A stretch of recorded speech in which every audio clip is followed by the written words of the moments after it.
Hi guys, welcome back to our channel TechTube. In today's video, I'm going to show you how to create TikTok account. So, without further ado, let's jump right into the video. Firstly, open your TikTok. After that, click on Login. Now, since you are new to this TikTok, all you gotta do is click on Sign Up, which is on the bottom of your screen.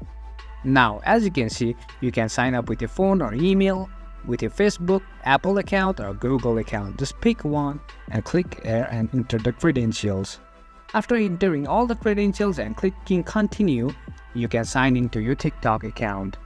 It's easy and simple.